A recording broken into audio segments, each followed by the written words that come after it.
Cari fratelli e sorelle, buongiorno. Chers frères et sœurs, bonjour. Nous écoutons la catéchèse du pape François à Rome le 28 décembre 2016. Saint Paul, dans la lettre aux Romains, nous rappelle la grande figure d'Abraham pour nous indiquer la voie de la foi et de l'espérance. C'est de lui que l'apôtre écrit « Il crut ferme dans l'espérance contre toute espérance. C'est ainsi qu'il est devenu le père d'un grand peuple. Ferme dans l'espérance contre toute espérance. » C'est dur, c'est fort ça, n'est-ce pas? Il n'y a pas d'espérance et pourtant j'espère. Et voilà ce qu'a fait Abraham.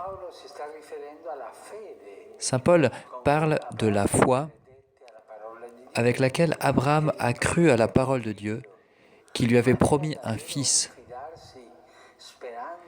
Mais il a vraiment fait confiance, il a espéré contre toute espérance, car ce que le Seigneur lui avait annoncé était très improbable.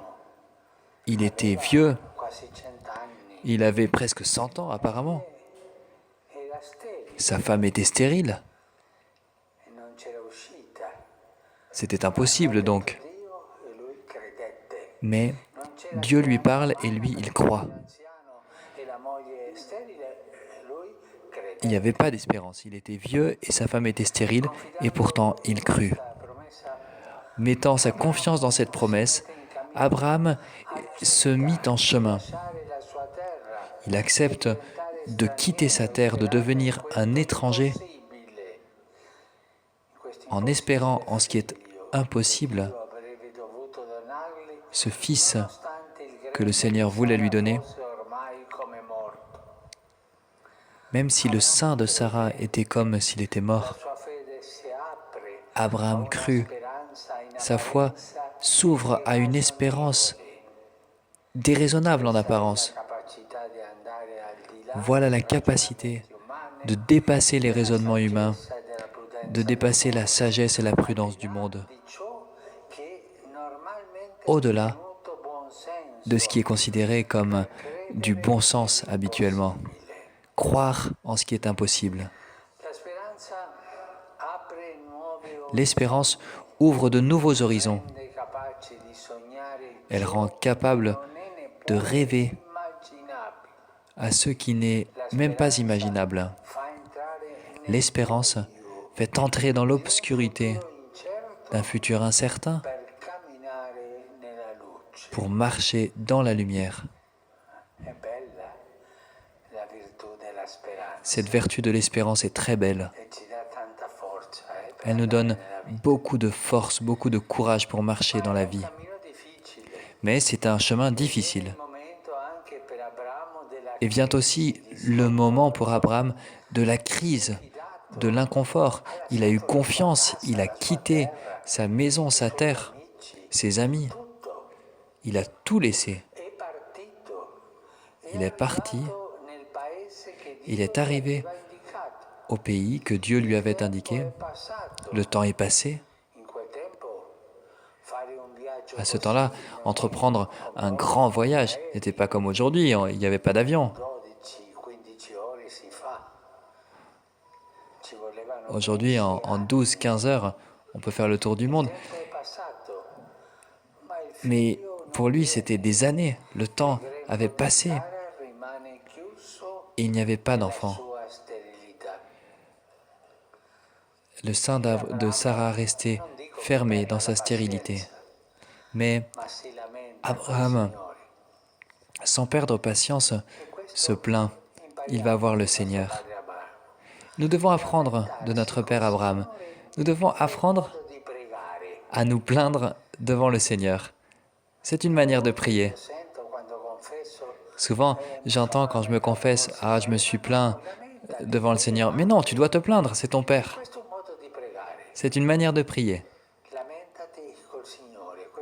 Va te plaindre devant le Seigneur, c'est bon.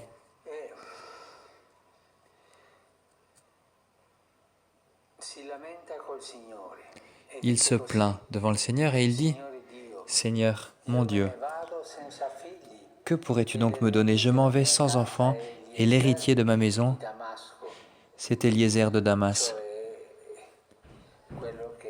L'héritier était donc son intendant. Abraham dit encore, « Tu ne m'as pas donné de descendance. » C'est au chapitre 15 de la Genèse. « Et c'est un de mes serviteurs qui sera mon héritier. » Alors cette parole du Seigneur fut adressée à Abraham. « Ce n'est pas lui qui sera ton héritier, mais quelqu'un de ton sang. »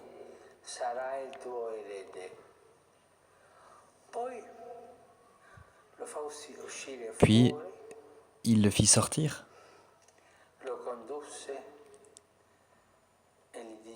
et lui dit, « Regarde le ciel et compte les étoiles, si tu le peux. » Et il déclara, « Telle sera ta descendance. » Abraham, encore une fois, eut foi dans le Seigneur, et le Seigneur estima qu'il était juste.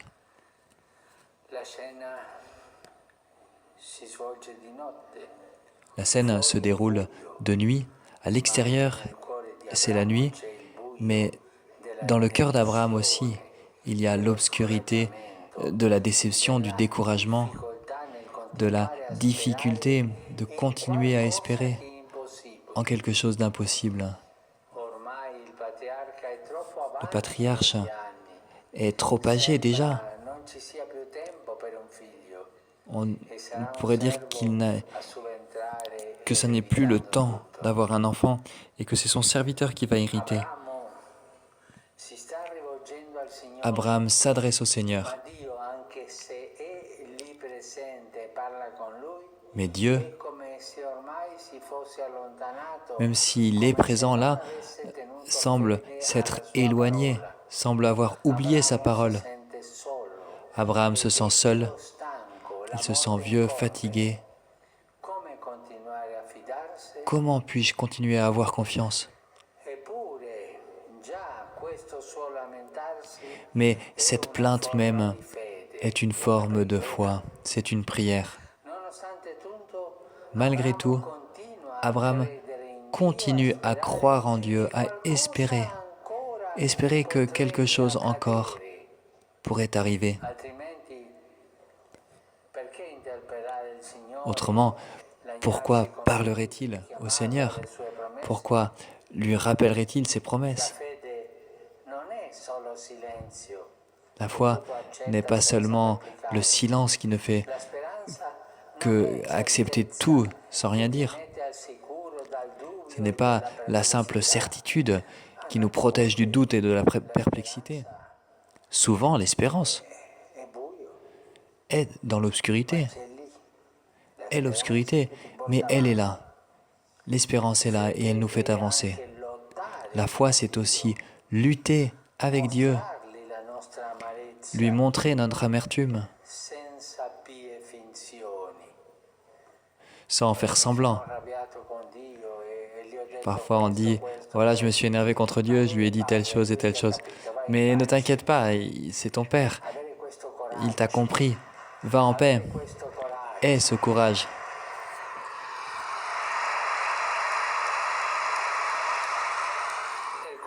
Il nous faut avoir ce courage.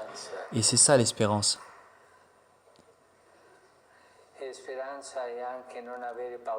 L'espérance est aussi de ne pas avoir peur, de voir la réalité telle qu'elle est, d'en accepter les contradictions. Abraham donc, dans la foi, s'adresse à Dieu pour qu'il l'aide à continuer à espérer. C'est intéressant. Abraham ne demande même plus d'enfant. Il demande juste au Seigneur de l'aider. Aide-moi à continuer à espérer. La prière pour avoir l'espérance. Et le Seigneur répond en insistant, en redisant sa promesse invraisemblable. Ce n'est pas lui qui sera ton héritier, mais quelqu'un de ton sang. De la part de Dieu, rien n'a changé. Il continue à dire ce qu'il avait déjà dit.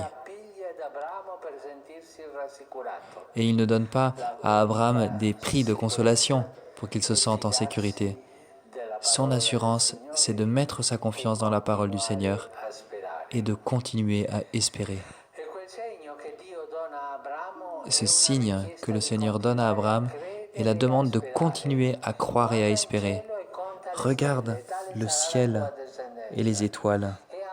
Telle sera ta descendance. Encore une promesse. Encore quelque chose à attendre pour le futur. Dieu fait sortir Abraham de la tente. En fait, il le fait sortir de son panorama étroit et il lui montre les étoiles. Il nous faut regarder avec les yeux de la foi, non pas seulement les étoiles que tous peuvent voir, mais pour Abraham,